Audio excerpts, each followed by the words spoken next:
Sideline Stories Episode 8 features Trey Uno. Trey grew up in the Bushwick neighborhood of Brooklyn, worked at Overtime, and is now one of New York City's most well-known basketball personalities. Let's hear all about his journey.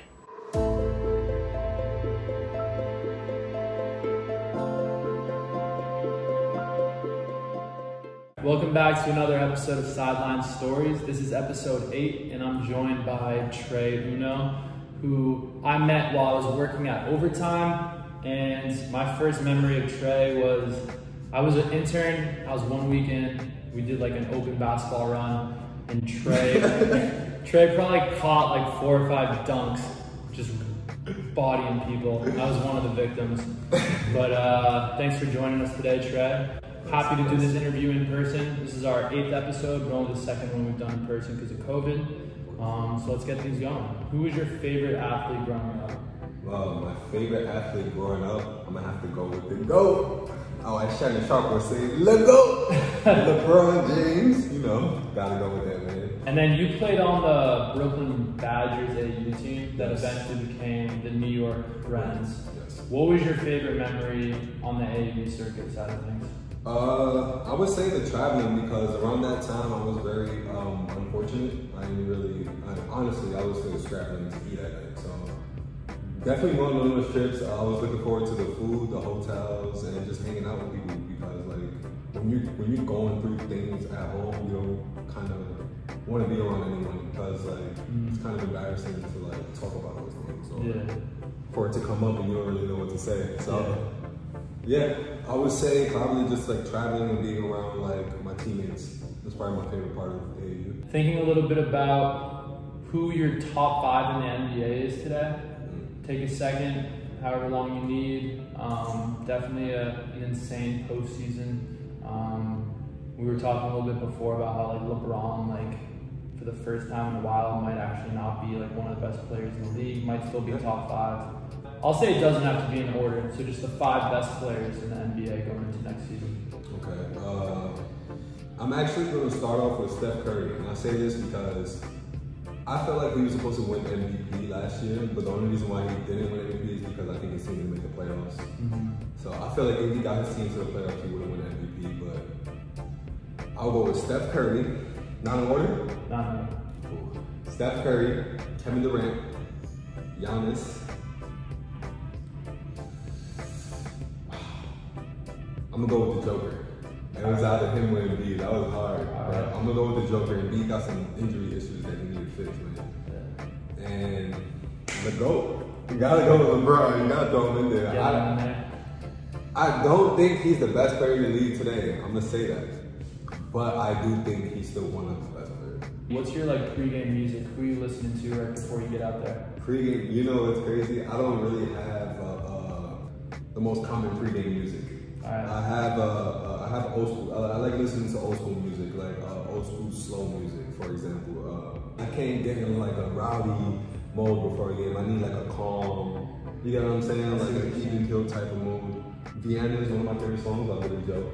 Okay. Yeah, that's one of my favorite songs. September by Earth, Wind and Fire. Okay. That's another song that I listen to. I gotta add these to my playlist. One of my favorite songs to listen to is Tell Me More and More and Then Some by Nina Simone. Thinking more kind of big picture, talk a little bit about how you got to where you are today.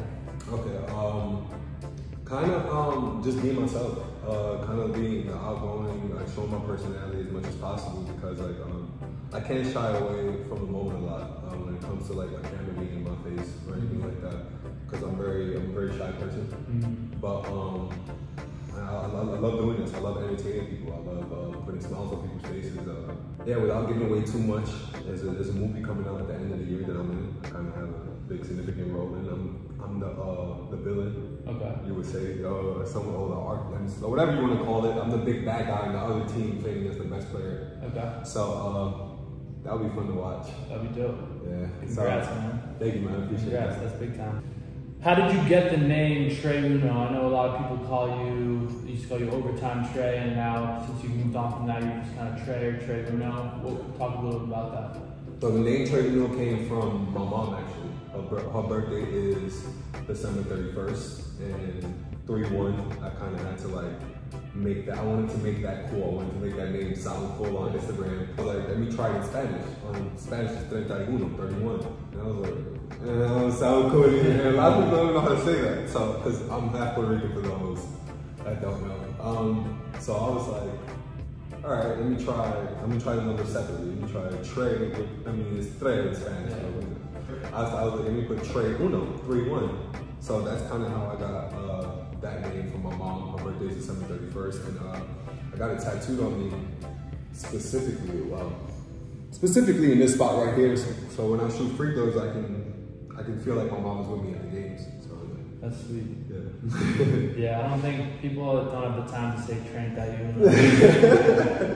Also, Trey, it's like basketball. Yeah, Trey. It's like, all right. So, what's one piece of advice that you would give to your younger self? One piece of advice I would give to my younger self would probably be to have a lot more patience, because again, like I said earlier, I didn't really come from much. I came from technically, the garbage, if you want to say it. So it was just more like, all right, how can I eat tomorrow? How can I do this the next day without actually preparing on how can I get better at certain aspects of life. Like whether it was getting better at reading, getting better at basketball, getting better at cooking, anything. I was so focused on getting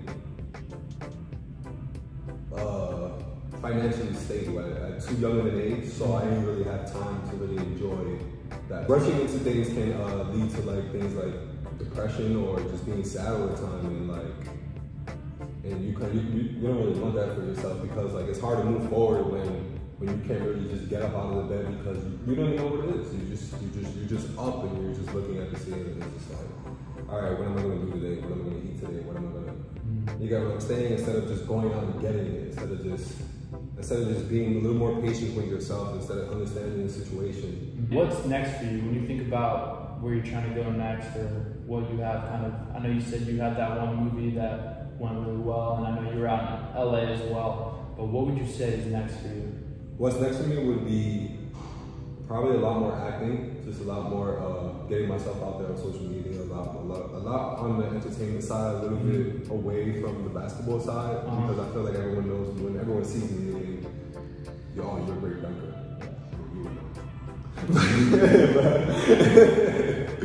But honestly, I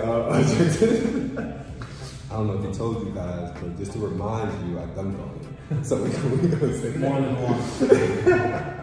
That's funny, bro. But I'm getting exposed on my own show right now. Give my mom a shout out. She's probably not gonna see this, but I will force her to see it, because everything I do is for my mom. So I love that. We're gonna send it to her. You got any other thoughts as we wrap up? I think we covered a lot, but if you want to add anything, feel free. If not, we're good to go. I kind of wanted to like dive back on what I said about like the depression side of things. If things weren't really going well for me, I would kind of put myself in a shell. But the thing is with me, what people don't realize is I feel like the more I interact with people, and this is gonna sound crazy, the more that was like a cry out for help for me. And I don't think people ever notice that.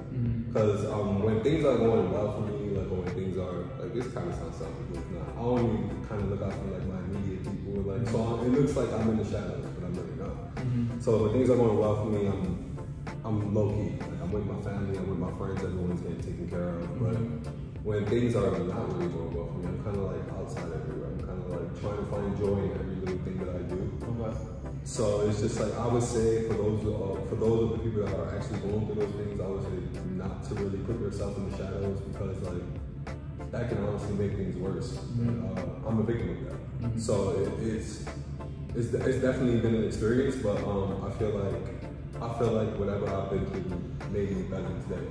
So Bro, that's deep, and that's definitely gonna help someone, because everyone goes through tough times, and having someone like you kind of come on and vocalize kind of how you dealt with it and what you learned from that and how it made you stronger in the end. But to give that advice to someone who's watching, someone who's listening, I think that's super important, and respect Major respect for that. Appreciate it. So, guys, Trey Uno, follow him on Instagram, TikTok, Twitter, Trey Uno. all of the social media platforms. We'll definitely have his links.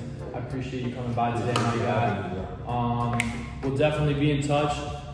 Thank you very much, everyone, for tuning in, and we will see you soon. See you soon. Have a man. Dope. Straight out.